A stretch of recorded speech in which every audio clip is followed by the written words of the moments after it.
सुनो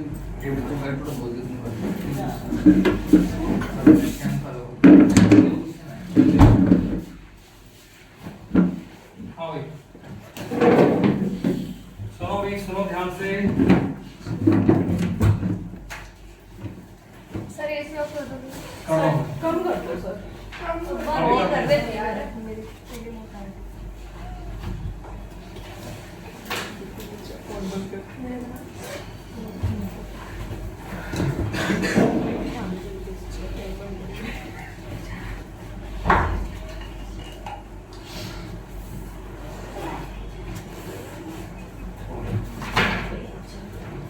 We were discussing stress types.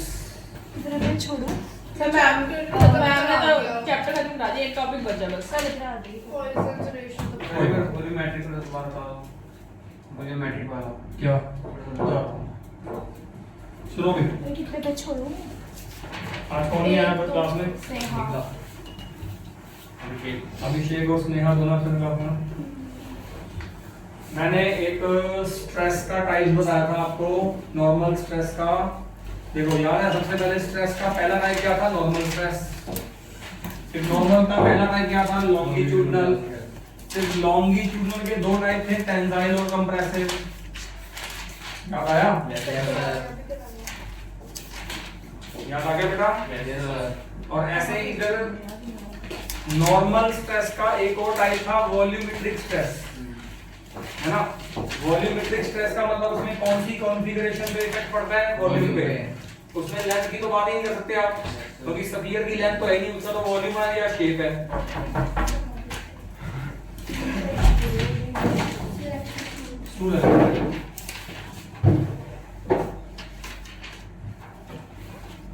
हाँ भाई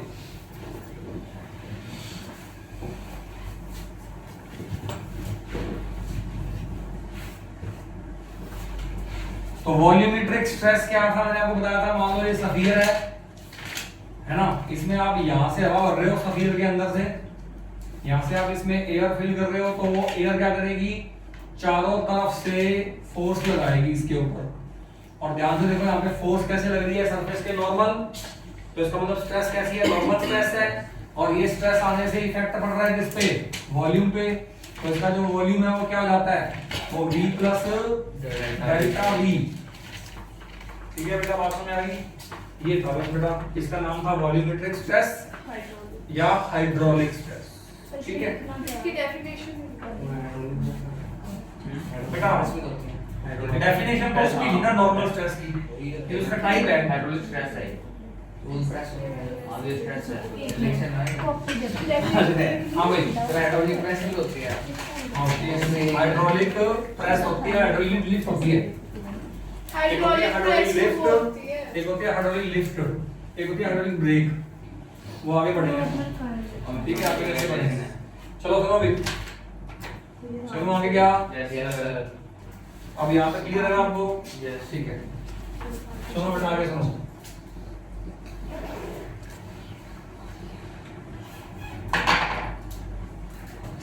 दूसरा टाइप आ रहा है स्ट्रेस का, दूसरा टाइप। स्ट्रेस का पहला टाइप था नॉर्मल स्ट्रेस। नॉर्मल स्ट्रेस कब आती थी? जब डिफॉर्मिंग फोर्स लगता था सरफेस के नॉर्मल, है ना? अब दूसरी जो स्ट्रेस आ रही है वो आ रही है टेंजेंशियल स्ट्रेस। टेंजेंशियल सर बंद भी कर दो। टेंजेंशियल स्ट्रेस बेटा मैंने कम तो कर दिया, मैंने 26 पे कर दिया इसको, ठीक है? और स्विंग मैं बंद कर देता हूँ, पंखा बंद कर देता हूँ, स्विंग ऊपर कर देता हूँ, ठीक है?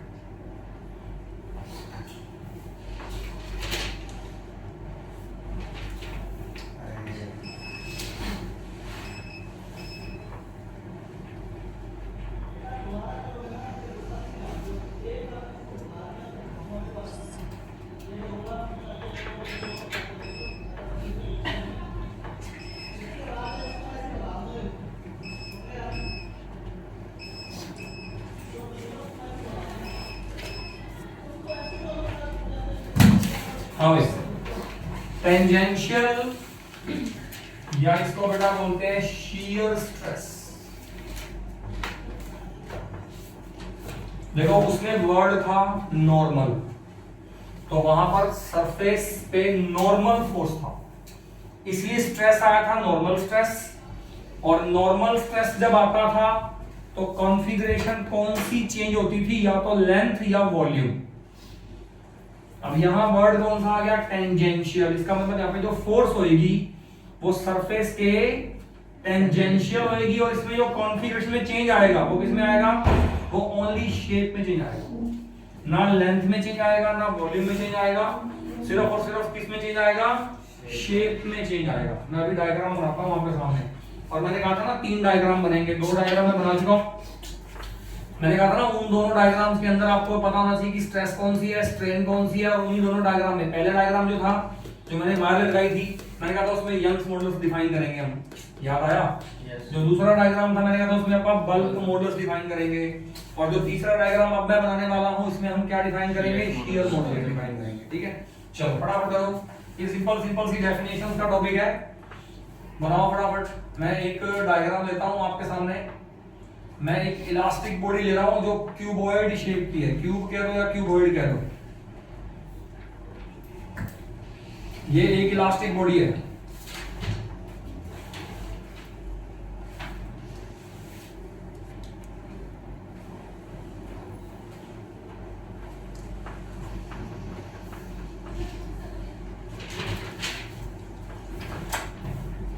सर ऐसा शुरू है। है बेटा बशुल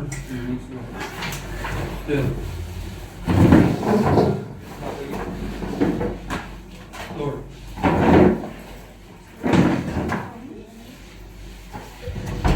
हाँ भाई,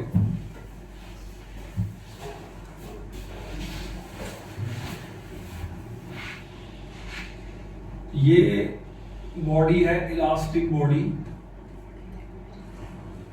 ठीक है। ये जो नीचे वाला बेस है इसका नाम है ABCD, ऊपर वाले का नाम है EFGH, ठीक है, ध्यान से सुनो। अच्छा अभी इसका शेप का नाम क्या है, अगर ये लेंथ ब्रेड्थ हाइट तीनों सेम लूंगा तो क्यूब है, तीनों डिफरेंट लूंगा तो क्यूबॉइड है ना। तो मैं मान लेता हूं कि चलो फिलहाल इसकी क्यूब या क्यूबॉइड दोनों बोल सकता हूं। अब मुझे करना क्या है, ये इलास्टिक बॉडी है, मैंने करा क्या, मैंने जो ये नीचे वाला फेस है ना इसका, इसको बेटा मैंने फिक्स कर दिया। जो इसका नीचे वाला फेस है ना, मैंने नीचे से फिक्स कर दिया इसको, और जो ऊपर वाला फेस है ना, मैंने उस ऊपर वाले फेस पे फोर्स लगाई ऐसे, डिफॉर्मिंग फोर्स। अब चेक करो मैंने ऊपर वाले फेस पे फोर्स कैसे लगाई है, टेंजेंशियल लगाई है, देख रहे हो आपको। मैंने ऊपर वाले फेस, ये देखो ऊपर वाला फेस ऐसे है ना, तो मैंने इसके ऐसे थोड़ा ना लगाई है फोर्स, अगर ऐसे लगाता तो नॉर्मल हो जाती फोर्स। मैंने फोर्स कैसे लगाई है, along the surface, tangential to the surface मैंने फोर्स लगाई है, और नीचे वाला सरफेस जो है वो फिक्स है। ऊपर वाले सरफेस मैंने क्या लगा दी, टेंजेंशियल फोर्स लगा दी। तो क्या होगा, ऊपर वाला अभी फिलहाल क्या है, अभी फिलहाल ये ऊपर वाला फेस है, नीचे वाला फेस है, नीचे वाला जो फेस है बेटा वो फिक्स है, ऊपर वाला जो फेस है उसको मैंने ऐसे कर दिया आगे, तो उससे क्या हो जाएगा, उससे जो ये परपेंडिकुलर साइड्स हैं ये ऐसे हो जाएंगी, जो ये साइड है बेटा वो भी ऐसे हो जाएगी, जो ये साइड है बेटा वो भी ऐसे हो जाएगी, जो ये साइड है वो भी ऐसे हो जाएगी। यानी कि मैं ऐसे बोल सकता हूं कि जो F पॉइंट है वो आ जाएगा F डैश पे, E आ जाएगा E डैश पे, G पॉइंट आ जाएगा G डैश पे, और H पॉइंट आ जाएगा H डैश पे। यानी कि जो ये GH है ये बन जाएगा G डैश H डैश, जो EF है ये बन जाएगा F डैश E डैश, और जो ये AF साइड है ये बन जाएगी AF डैश, जो DE साइड है वो बन जाएगी DE डैश, जो BG साइड है वो बन जाएगी BG डैश, और जो CH साइड है वो बन जाएगी CH डैश। और अब मुझे बताना ये जो शेप है ये शेप कौन सी बनेगी, पता है आपको, ये शेप कौन सी बनेगी बेटा। ये जो क्यूब था ये कौन था, ये था ABCD EFGH, और अब ये शेप किस में जा चुकी है? नीचे वाला तो ABCD है अभी भी, लेकिन जो ऊपर वाला EFGH था वो किस में बन चुका है? वो E dash F dash G dash H dash में जा चुका है। And what is the name of this shape? अगर इस शेप का नाम था क्यूबॉइड, तो इस शेप का नाम क्या होगा? पैरेललोपिड।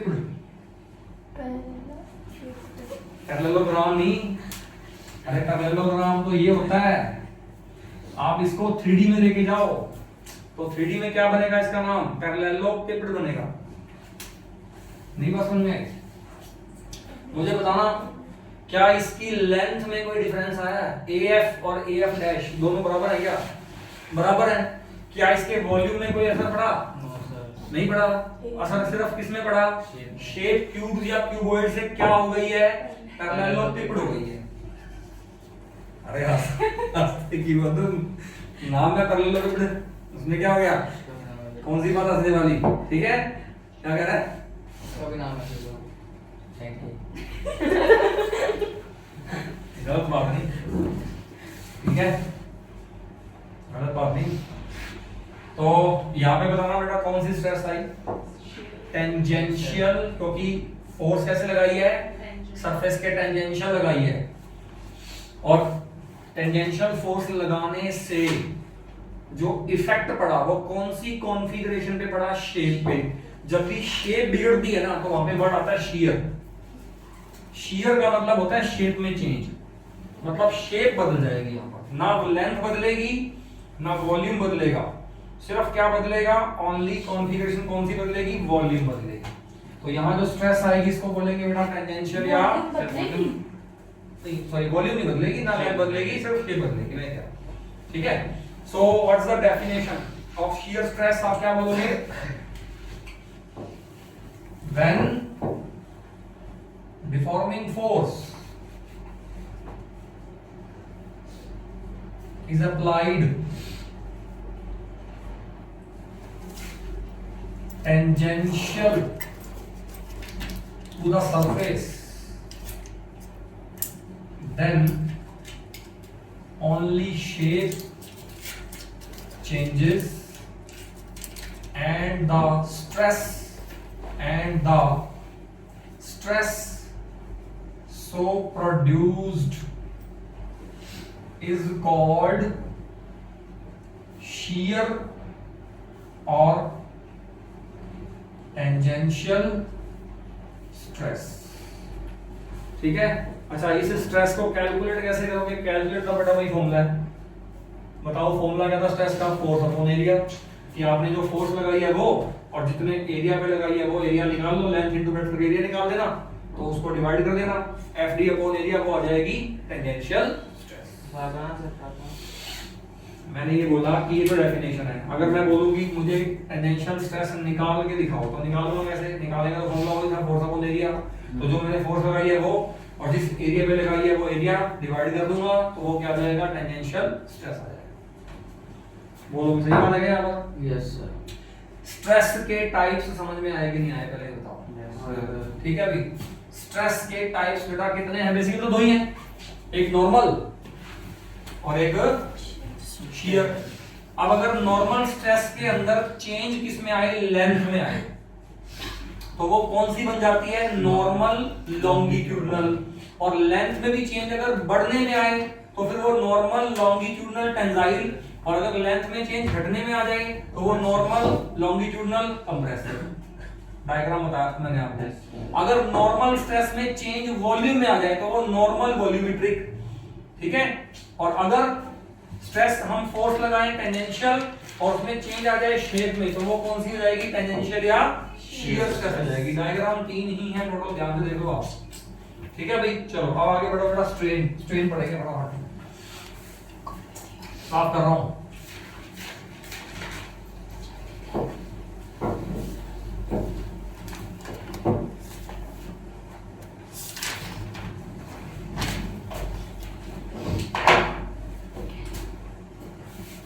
स्ट्रेन क्या होती है? स्ट्रेन की बेसिक डेफिनेशन क्या है? change in configuration upon original configuration.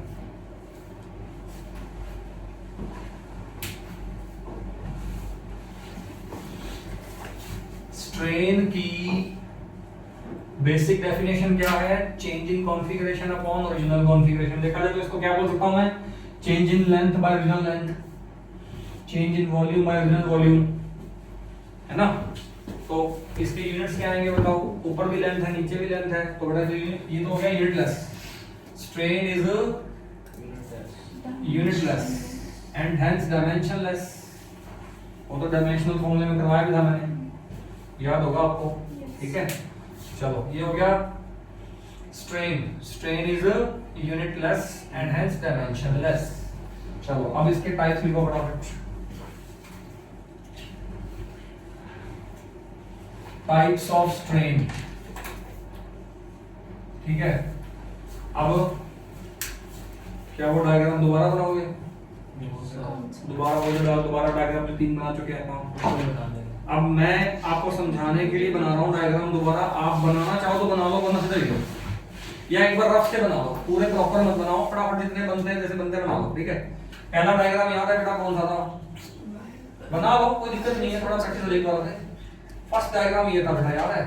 ये वायर थी सिलिंड्रिकल शेप की, इसकी लेंथ थी L और बेटा इसका जो डायमीटर था वो था कैपिटल D। अब डिफॉर्मिंग फोर्स मैं कैसे लगाऊंगा? अगर मैंने रेडियस मान ली R, ये एरिया ऑफ क्रॉस सेक्शन है, आपको पता है। डिफॉर्मिंग फोर्स मैं कैसे लगा दूंगा? नीचे की तरफ लगा दूंगा ऐसे। तो मुझे पता है इसकी लेंथ तो बढ़ जाएगी, लेकिन इसका जो डायमीटर है वो पहले से क्या हो जाएगा? कम हो जाएगा। सही बात है? जो इसका डायमीटर है बेटा वो पहले से क्या हो जाएगा? वो हो जाएगा, कितना करूं बताओ? लेंथ तो L प्लस डेल्टा L हो गई, लेकिन डायमीटर कितना हो गया? D माइनस डेल्टा D बोल दो। डेल्टा D डायमीटर कम हो गया ना, है ना? अच्छा, इस डायग्राम में कौन सी स्ट्रेस है? नॉर्मल, लॉन्गिट्यूडनल, टेंसाइल स्ट्रेस है। ऐसे पूरा नाम बोला करो। नॉर्मल तो है ही, फिर लॉन्गिट्यूडनल भी है, उसमें भी कौन सी है? टेंसाइल। अगर मैंने फोर्स लगाई होती ऐसे ऊपर की तरफ, तो कौन सी होती? Normal, longitudinal, compressive stress. फिर ऐसे बोलता मैं, बात समझ आ गई? तो मुझे स्ट्रेस तो पता है कौन सी है, मुझे स्ट्रेन बतानी है वापस। इसमें स्ट्रेन, सबसे पहले इसमें स्ट्रेन कौन सी आ रही है? लॉन्गिट्यूडनल स्ट्रेन, ठीक है? लॉन्गिट्यूडनल स्ट्रेन की डेफिनेशन क्या बोलोगे? Change in length upon original length.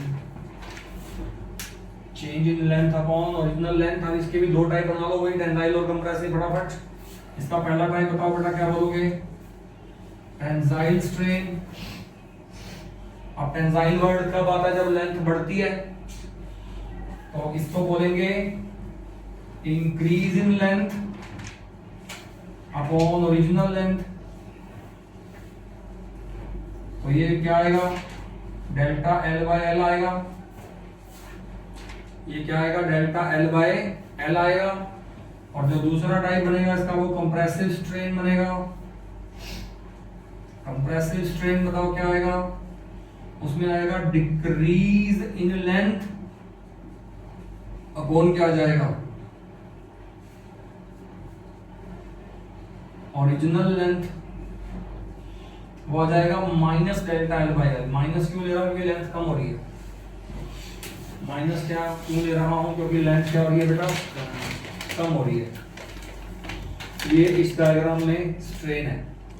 क्या इस डायग्राम में और कोई स्ट्रेन आ रही है इसके अलावा? कुछ और कम ज्यादा हो रहा है? वॉल्यूम तो कांस्टेंट है यहाँ पर। क्या डायमीटर कम नहीं हो रहा? Yes sir. तो डायमीटर के अंदर स्ट्रेन नहीं आएगी? आएगी ना। लेंथ अगर बढ़ रही है तो डायमीटर कम भी तो होगा। तो डायमीटर में जो स्ट्रेन आएगी उसको बोलते हैं लेटरल स्ट्रेन। इसी डायग्राम में दूसरी स्ट्रेन है ये। इसी डायग्राम में दूसरी स्ट्रेन है, डायमीटर के अराउंड लूंगा मैं सर इसको, ये decrease in length minus delta कैसे है? क्योंकि तो लेंथ कम हो रही है ना। अच्छा ये माइनस लगाने का मतलब है कि लेंथ कम हो रही है, ठीक है। प्लस का मतलब है कि लेंथ बढ़ रही है। कम तो ही नहीं। नहीं, अगर होती तो अच्छा जो दूसरा डायग्राम है वो दूसरा में सोचो ना। अच्छा, एक बात पक्की है, लेंथ बढ़ेगी तो डायमीटर कम हो जाएगा, लेंथ घटेगी तो डायमीटर बढ़ जाएगा। मतलब डायमीटर में भी दो हो सकती हैं, डायमीटर बढ़ने वाली और घटने वाली। तो उसके दो नाम नहीं बोलूंगा, उसको सिर्फ प्लस माइनस दिखा दूंगा उसका, एक ही बात है। तो लेटरल स्ट्रेंथ फॉर्मूला क्या बोलोगे? Change in diameter upon original diameter कह दो, या इसको change in radius by original radius कह सकते हो आप। तो मैं इसको प्लस माइनस और प्लस माइनस से दिखा रहा हूं, मैं इसके दो दो नाम नहीं ले रहा।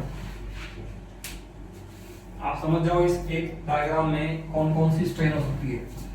इस डायग्राम में लॉन्गिट्यूडनल स्ट्रेन हो सकती है, या इसमें लेटरल स्ट्रेन हो सकती है। Are you getting? ठीक है, अभी आप अगली स्ट्रेन पे चले। तो अगली स्ट्रेन पे जाने के लिए अगला डायग्राम चाहिए मेरे को।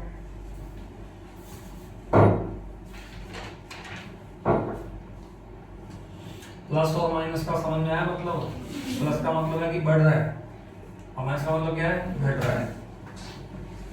ठीक है, तीसरी स्ट्रेन वो कौन सी आएगी? Volumetric strain. जो तीसरी स्ट्रेन आएगी वो कौन सी आएगी? वो आएगी बेटा वॉल्यूमेट्रिक स्ट्रेन। सही बात है। जो थर्ड स्ट्रेन आएगी वो आएगी बेटा वॉल्यूमेट्रिक स्ट्रेन। और ये जो वॉल्यूमेट्रिक स्ट्रेन है इसके लिए डायग्राम कौन सा चाहिए मेरे को? ये स्फीयर, इसका वॉल्यूम V, यहाँ पर डिफॉर्मिंग फोर्स सरफेस पे क्या थी? नॉर्मल थी, तो इसका वॉल्यूम बढ़ गया, डेल्टा V से बढ़ गया। तो वॉल्यूमेट्रिक स्ट्रेन को क्या बोलोगे? वॉल्यूमेट्रिक स्ट्रेन की जगह, वॉल्यूमेट्रिक वर्ड की जगह हाइड्रोलिक, हाइड्रोलिक स्ट्रेन भी बोल सकते हैं आप।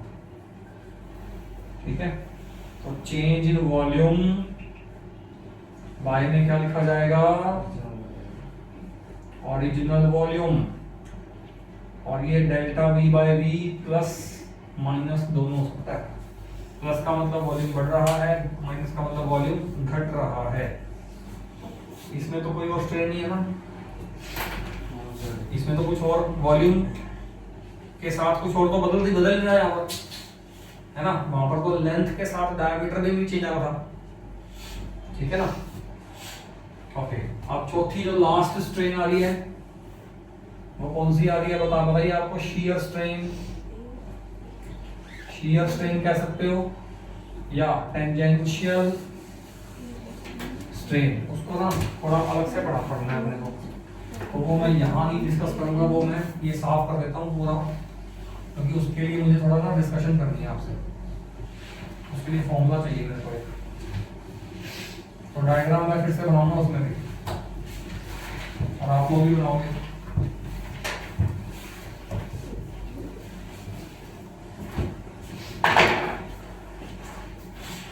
अब यहाँ पे नंबर 4 को क्या बोलोगे आप?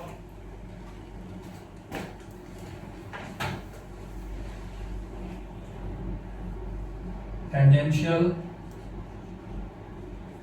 या शीयर स्ट्रेन। स्ट्रेस और स्ट्रेन भी सेम ही है क्या? ये सारे फॉर्मूलाज वगैरह? सेम ही बेटा। स्ट्रेस का फॉर्मूला था फोर्स अपॉन एरिया, स्ट्रेन का फॉर्मूला क्या है? Change bye original. हाँ ठीक है ना। तो अब यहाँ पर चौथा डायग्राम बनेगा, थर्ड डायग्राम बनेगा, वो वाला डायग्राम में स्ट्रेन आएगी, उसी डायग्राम में स्ट्रेन आएगी यहाँ पर। अब यहाँ पे क्या लिखोगे बताओ? क्या यहाँ पे ऐसे बोलोगे change in shape by original shape? तो चेंज इन शेप को क्या लिखोगे? पैरेललोपिड माइनस क्यूबॉइड। मीनिंगफुल तो नहीं बनता ना। तो इसका मतलब यहाँ पर प्रॉपर कुछ ना कुछ तो करना पड़ेगा ना मुझे, ताकि मैं इसको डिफाइन कर सकूं। तो पहले डायग्राम बनाओ बेटा, वही तो समझना है अपने को। अब पहले डायग्राम बनाएंगे हम। ये क्या लेंगे? सर सबको ठंड लग रही है यार। बंद कर दो। यार तो ये चलता ही नहीं था। पहले गर्मी बहुत थी। कंडीशन आएंगे। अब इसको कहता है ऊर्जा, ये होता ही है। नहीं सर रुक जाएगा,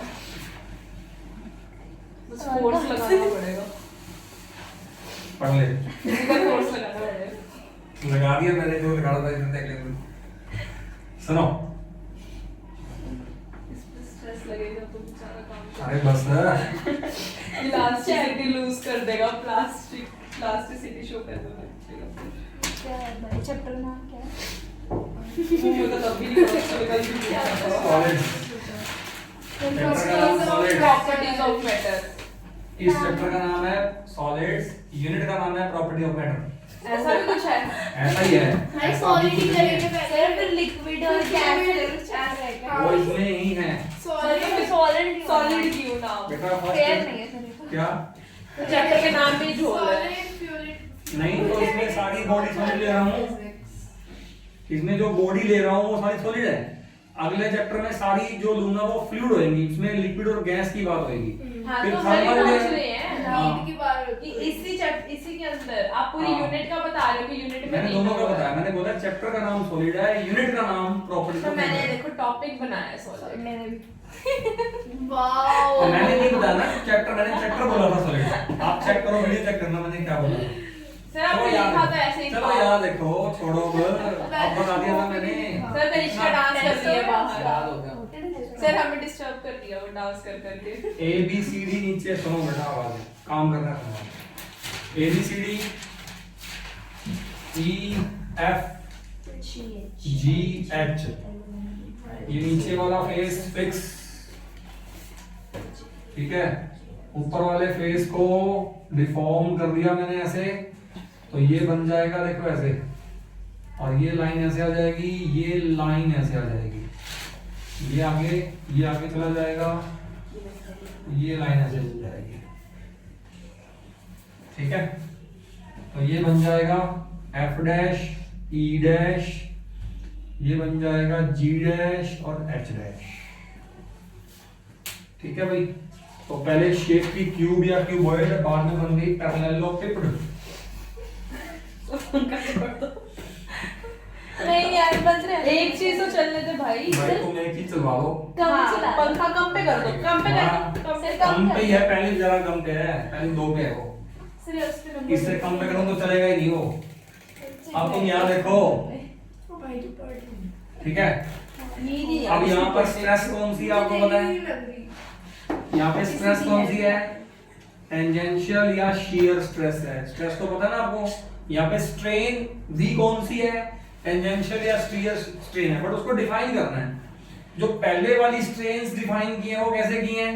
change in configuration by original configuration. अब यहाँ पे कॉन्फ़िगरेशन में चेंज इसमें था, शेप में, तो यहाँ पर ऐसे तो लिखना बनता नहीं कि change in shape by original shape, है ना। अगर मैं बोलूं पैरेललोपिड माइनस क्यूबॉइड अपॉन क्यूबॉइड, तो ये मीनिंगलेस बनता है, इसमें कोई मतलब तो बना नहीं।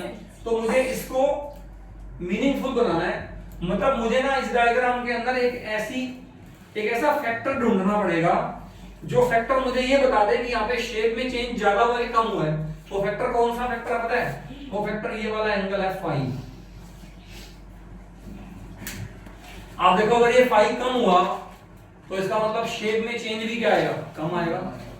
और जितना ज्यादा ये फेस आगे गया उतना ज्यादा ये फाई आएगा, उतना ज्यादा हम कहेंगे कि जो शेप है वो किसमें कन्वर्ट हो गई? पैरेललोपिड में कन्वर्ट हो गई। तो ये जो फाई है, this phi is basically called tangential strain. बात समझ में आ गई? अच्छा अब तुम एक बात ध्यान सुनो, what is the length of this side? अगर मैं इसको कैपिटल एल मान लूं, AF, ये कैपिटल L है। अच्छा ये F जब F डैश में गया तो क्या ये L में कोई चेंज आया? नहीं आया। मैंने कहा था ना तो लेंथ में चेंज है ना वॉल्यूम में चेंज है, सिर्फ शेप में चेंज आया यहाँ पर। अच्छा ये जो फेस था, पहले ये फेस था EFGH, अब ये फेस क्या बन चुका है? E dash F dash G dash SH, मतलब ये फेस आगे खिसक गया। तो ये फेस कितना आगे खिसक गया?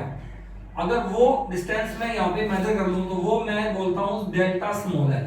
यहाँ पे जो डेल्टा स्मॉल एल है इसको मैं बोलता हूँ लेटरल शिफ्ट। इसको मैं क्या बोलता हूं, लेटरल शिफ्ट बोल देता हूं। Are you getting?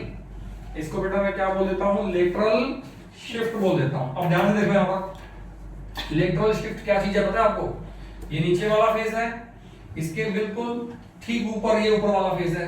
अब नीचे वाला फेस तो फिक्स है, जो ऊपर वाला फेस है, जो ऊपर वाला फेस है वो कितना आगे खिसक गया, जितना आगे खिसक गया वो जो डिस्टेंस थी उसको मैं क्या बोल रहा हूं, डेल्टा एल, मतलब लेटरल शिफ्ट बोल रहा हूं। और ध्यान से देखो ये जो ट्रायंगल दिख रही है बेटा आपको, ए एफ और एफ डैश, अब मैं इस ट्रायंगल में बात करूंगा ए एफ और एफ डैश में, इसमें मैं लूंगा टेंजेंट फाई। मुझे बताना टेंजेंट फाई कितना आएगा?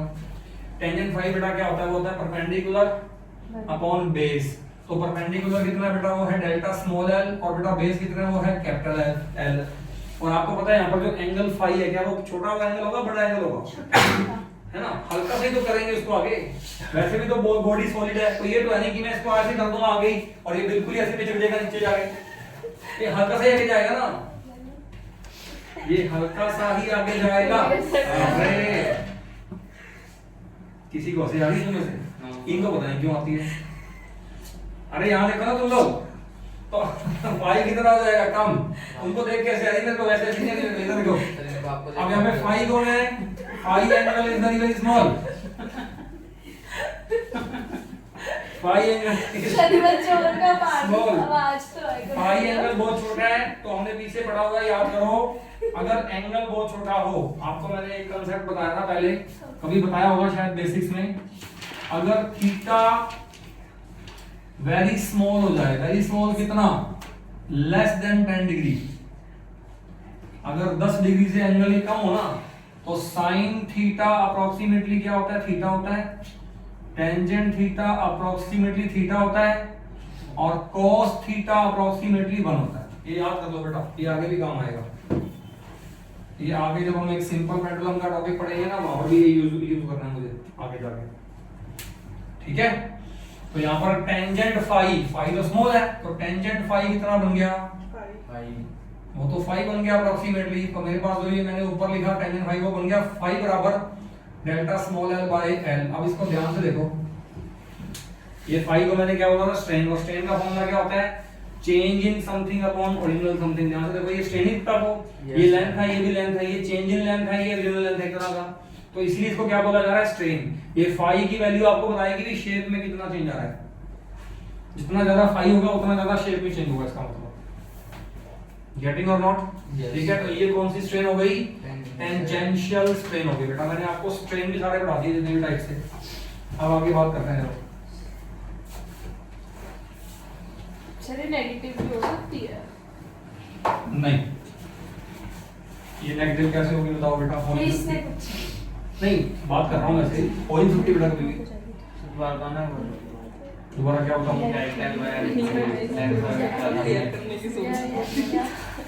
यार टेंजेंट फाई कितना आया? अरे बेटा ऐसे तो काम खराब हो जाएगा, देखो सिलेबस नहीं पूरा हुआ तुम्हारा, दिमाग बात मत करो। सर अगर फोर्स इधर को लगा दे तो फाई इधर आ जाएगा, भाई डायरेक्शन चेंज होएगी तो ऐसे। वो प्लस ही लूंगा मैं, इसको माइनस लूंगा। माइनस का मतलब होता है कुछ कम हो रहा है, कुछ कम तो हो ही नहीं रहा ना यहाँ पे, तो डेल्टा इधर हो जाएगा। तो आप जो डेल्टा वो इधर से मेजर करेंगे, इधर से हम तो यहीं से करेंगे, इस पॉइंट से, तो इधर ले लूंगा मैं, उसमें इधर लूंगा मैं, उसको नेगेटिव तो लूंगा। थीटा जो आएगा वो तो बड़ा हो जाएगा। थीटा तो बेटा यहीं से मापना है, डायरेक्शन पे नहीं, वो डिपेंड थीटा तो इधर से ही मापना है ना मुझे, मैं इधर से वो इधर माप- ऐसे हो जाएगा, मैं इसको भी साथ में इंक्लूड कर रही हूँ। वाओ, थीटा फाई कम ही रहेगा यहाँ हो पर। जाता है भाई कभी अरे डायरेक्शन पे नहीं डिपेंड। फाई समझ नहीं कम ही रहेगा, पॉजिटिव ही आएगी, नेगेटिव नहीं आ सकती। मैंने आपको ये बताया टेंजेंट फाई बराबर कितना होता है, इस ट्रायंगल में देखो ध्यान से, परपेंडिकुलर बाय बेस होता है। फिर मैंने बोला फाई यहाँ पर कम है, 10 डिग्री से कम ही होगा ये, तो टेंजेंट फाई फाई बन जाएगा, तो फाई बराबर कितना हो जाएगा, डेल्टा एल बाय एल। और ध्यान से देख, ये जो स्ट्रेन जैसे तो दिख रहा है ये फाई, अरे अभी जो पीछे स्ट्रेन बताई है मैंने क्या बताया आपको, delta L by L, delta D by D, delta V by V, तो यहाँ पर भी देखो डेल्टा एल बाय एल तो आ गया, तो इसका मतलब ये स्ट्रेन जैसा ही है। इसीलिए मैंने बोला कि यहाँ पे जो स्ट्रेन है वो कौन सी स्ट्रेन है, वो फाई है। मैं फाई को स्ट्रेन क्यों बोल रहा हूँ, क्योंकि फाई का फॉर्मूला भी देखो स्ट्रेन जैसा ही आ गया, और ये फाई की वैल्यू मुझे बताएगी जितना ज्यादा फाई होगा उतना ज्यादा इसका मतलब शेप में क्या आएगा, चेंज आएगा। ठीक है, चलो हमने स्ट्रेस के सारे टाइप्स पढ़ लिए। हमने स्ट्रेन के भी सारे टाइप्स पढ़ लिए। अब हम आगे बात करते हैं।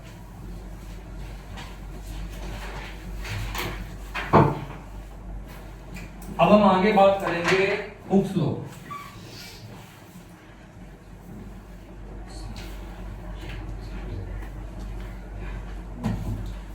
ठीक है, Hooks। छोटा ही है।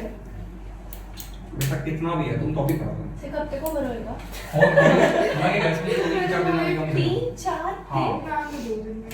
भाई ने अरे, पढ़ाया भी है छोड़ो। कुछ। पढ़ाओ सर, पढ़ाओ। Wasting your time. पढ़ाओ सर। आप रोज यही बात बोलते हो तो रोज अपना टाइम खराब कर रहे हो। आप छोड़ो ना, यहाँ देखो ना, मैं जो मैं काम कर रहा हूँ उसको देखो। Hooke's law. नेक्स्ट टॉपिक अपना क्या आ रहा है? हुक्स लॉ आ रहा है, ध्यान सुनना भी। हुक्स लॉ कहता है stress is always directly proportional to strain within elastic limit. ये पॉइंट बहुत जरूरी है, ठीक है? सर अगर इलास्टिक लिमिट ना हो तो फिर ये प्रोपोर्शनल ही रहेगा। क्यों? लिमिट क्या है? इलास्टिक लिमिट मैंने बताई थी, सर मैं आईएलटी दोबारा सुन लो। मैंने कहा था स्प्रिंग है इलास्टिक बॉडी, उसको हम खींचते हैं, छोड़ते हैं तो वो वापस आ जाता है। तो क्या जितना मर्जी खींच के छोड़ दूं वापस आएगा? एक लिमिट तक खींच के छोड़ूंगा तो वापस आएगा ना। उस लिमिट से ज्यादा खींच के छोड़ूंगा तो पूरा वापस नहीं आएगा या वापस आएगा ही नहीं। तो वो जो लिमिट है जहां तक मैं उसको खींच के छोड़ूं और वो वापस आ रहा है, वो लिमिट को क्या बोलता हूं? इलास्टिक लिमिट बोलता हूं।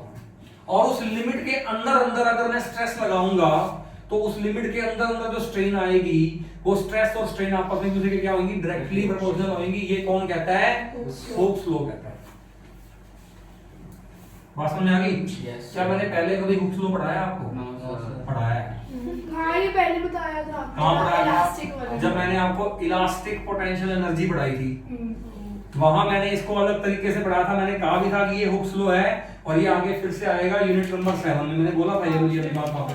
वहां पे मैंने क्या बताया था बताता हूँ, दोबारा सुन लो। स्ट्रेस और स्ट्रेन प्रोपोर्शनल था। वहां मैंने सुनो, वहां मैंने जब आपको इलास्टिक पोटेंशियल एनर्जी पढ़ाई थी तो मैंने ऐसे पढ़ाई थी, देखो याद करो। मैंने बोला था ये स्प्रिंग है और यहां लगा दो एक बॉडी, ठीक है? अभी स्प्रिंग की कौन सी लेंथ है? ये नेचुरल लेंथ है इसकी, ये इसकी इनिशियल लेंथ है।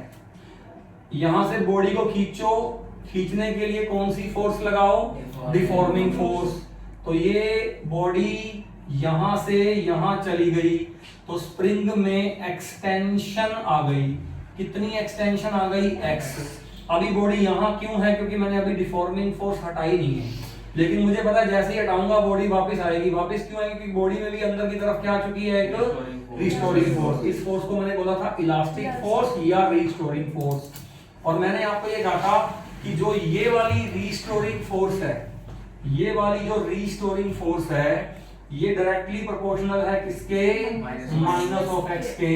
या मैंने कहा था अगर आप ये वाली फोर्स ना लेकर के ये वाली फोर्स ले लोगे तो deforming force is proportional to x। यहां पे माइनस नहीं लगाओगे आप, क्योंकि इन दोनों की डायरेक्शन तो सेम है लेकिन इन दोनों की डायरेक्शन अपोजिट है। याद है? Yes। और मैंने कहा था इसी को हम क्या बोलते हैं? हुक्स लॉ बोलते हैं। और यहाँ पर भी मैंने हुक्स लॉ के अंदर कंडीशन लगा दी थी। मैंने कहा था यहाँ पर इलास्टिक लिमिट के अंदर मैं खींच रहा हूँ इसको।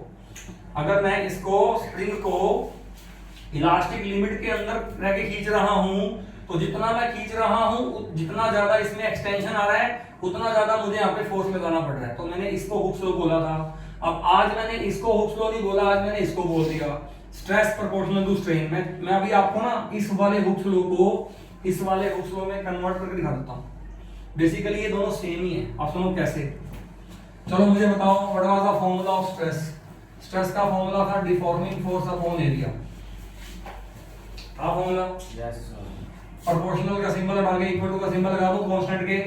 बताओ मुझे स्ट्रेन का फॉर्मूला क्या था? डेल्टा L बाय L ले लो एक बार। अगर मैं लॉन्गिट्यूडनल स्ट्रेन की बात करता हूं तो मैंने डेल्टा L अपॉन L ले लिया। अच्छा अगर मैं ये एरिया को ऊपर ले जाऊं तो FD बराबर क्या आएगा? K area by length into delta L बोल सकता हूं। अब ये K कांस्टेंट है, एरिया कांस्टेंट है, इनिशियल लेंथ कांस्टेंट है, ये पूरा कांस्टेंट हो गया। अगर मैं इसको हटा दूं तो क्या मैं FD proportional to delta L नहीं बोल सकता हूं? Yes, sir. बताओ, तो ये बताओ ये और ये सेम नहीं है क्या? यहाँ पे एक्सटेंशन, यहाँ पे डेल्टा एल को क्या बोलूंगा मैं? एक्सटेंशन नहीं बोल सकता एक तरह से क्या? तो बेटा यही तो है, देखो ध्यान से देखो, यही तो आ गया ना। यानी कि यही वाला हुक्स लॉ आप दोबारा से पढ़ रहे हो, लेकिन उसको एक नए तरीके से पढ़ रहे हो। आप यहाँ पे किसको क्या बोल रहे हो? Stress proportional to strain. मैंने यहाँ पर एक बात और भी लिखी थी, मैंने कहा था जो ये डिफॉर्मिंग फोर्स है, इस फोर्स को हम बोलते हैं लोड। कि मैंने इसको खींचने के लिए क्या लगा दिया? लोड लगा दिया, और जितना मैंने लोड लगाया उतना ज्यादा इसमें क्या आया? एक्सटेंशन। तो आप इसको ऐसे भी पढ़ सकते हो, load proportional to extension within elastic limit, या इसको पढ़ सकते हो stress proportional to strain within elastic limit. ये दोनों ही क्या कहलाएंगे? हुक्स लॉ कहलाएंगे। पहले यहां तक चेक कर लो बेटा, यहां तक सामने आएगा नहीं आपको? Yes, sir. ये पुराना हुक्स लॉ है और ये नया हुक्स लॉ है, दोनों ही हुक्स लॉ, दोनों का एक ही तो मतलब है। उसको इसमें कन्वर्ट कर दिया मैंने, नहीं बात समझ में? चलो आगे। Yes. चलो अब ये तो वैसे ही मैंने आपको याद कराने के लिए बना दिया डायग्राम। आपने जो अभी टॉपिक नोट करना है वो तो यही नोट करना है ना? और इसके अंदर भी मैं दोबारा से इसको पकड़ता हूँ। अब ये जो सिर्फ मैंने वो चीज जो पहले करवा रखी है उसको समझाने के लिए दोबारा बनाया। अब मैं फिर से इसी को उठाता हूँ, स्ट्रेस प्रोपोर्शनल टू स्ट्रेन। ना मैं स्ट्रेस का फॉर्मूला लिखता, ना मैं स्ट्रेन का लिखता, मैं सीधा स्ट्रेस को स्ट्रेस लिखूंगा, स्ट्रेन को स्ट्रेन, और प्रोपोर्शनल का सिंबल लगा के मैं इक्वल टू का सिंबल लगाऊंगा, वो ये है कांस्टेंट ई, है ना? तो यहाँ पे मैं बोलता हूँ stress is equal to constant E आ गया, इनटू क्या आ गया यहाँ पे? स्ट्रेन। और ये बात हो रही है विद इन इलास्टिक लिमिट, बात हो रही है जो भी हो रही है, where E is a constant, और इस ई का नाम है modulus of elasticity. And what is the formula of E? It is defined as the stress upon strain.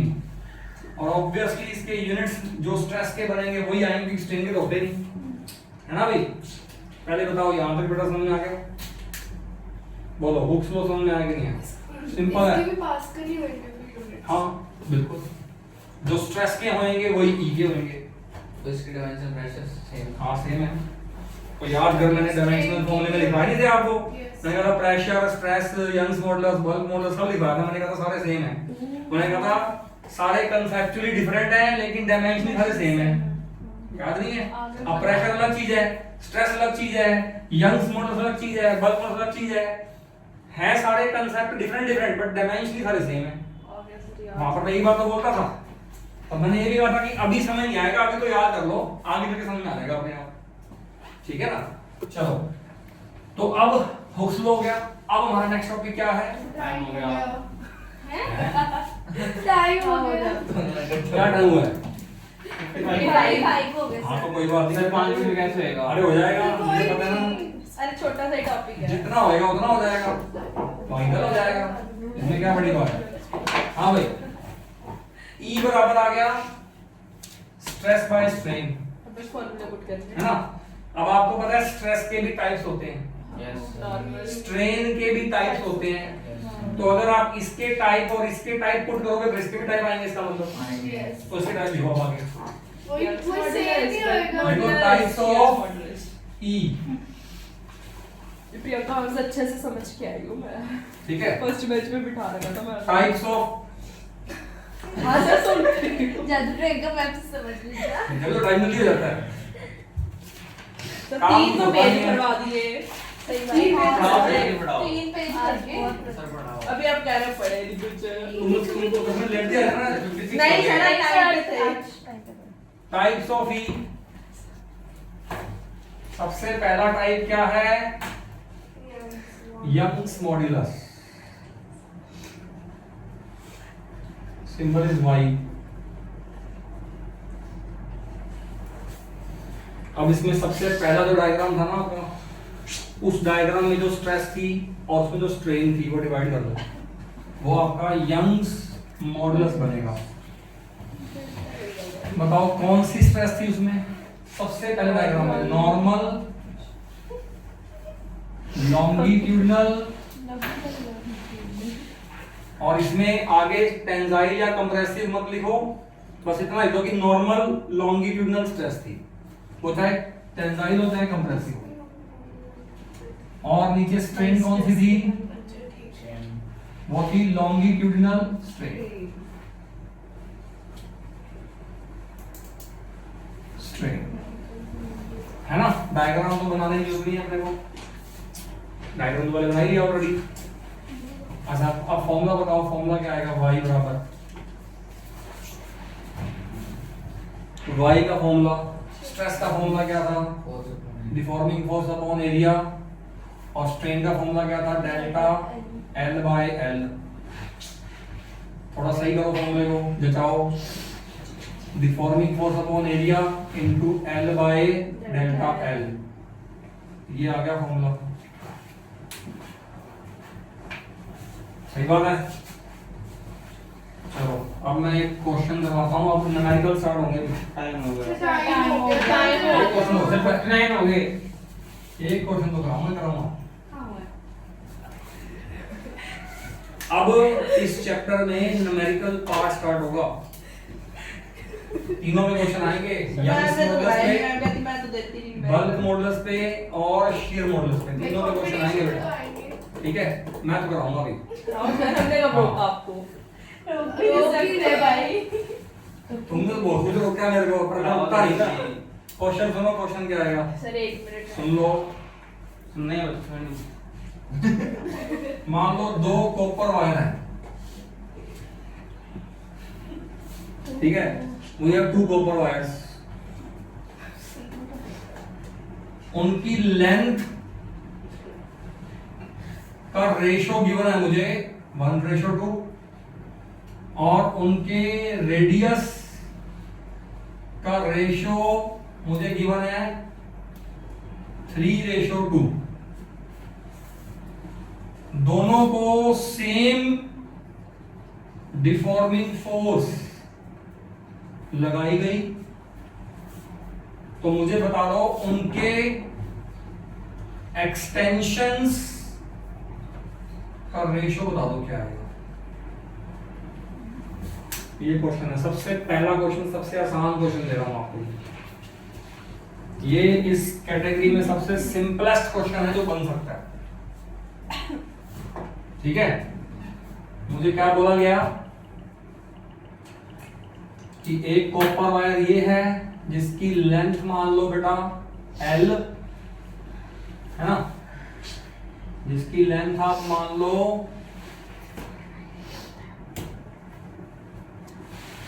L, तो दूसरी कॉपर वायर फिर इसका एरिया क्या होता है?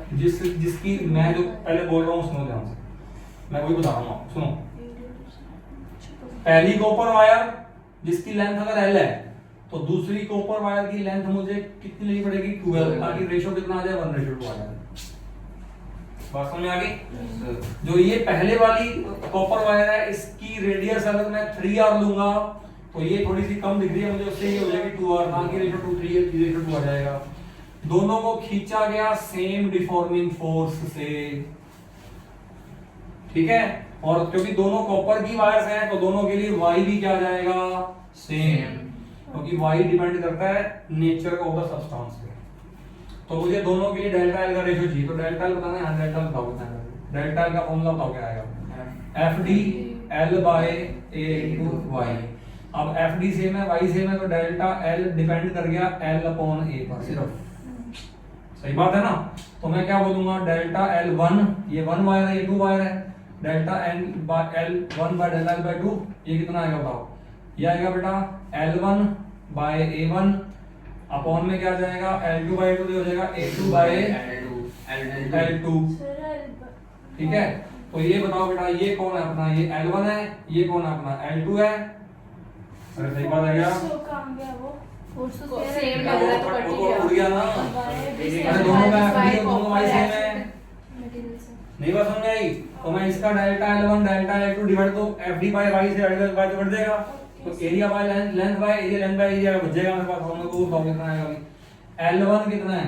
L, अच्छा A1 एरिया बताओ कितना आएगा इसका? वो आएगा पाई 3r का स्क्वायर 9 पाई r स्क्वायर इनटू एरिया कितना आ जाएगा 4 पाई r स्क्वायर बाय में L2 बड़ा कितना हो जाएगा 12 L से L घटता है पाई r स्क्वायर से पाई r से घटता है ये 2 को 2 पे काट दो आंसर आ गया 2/9 खत्म।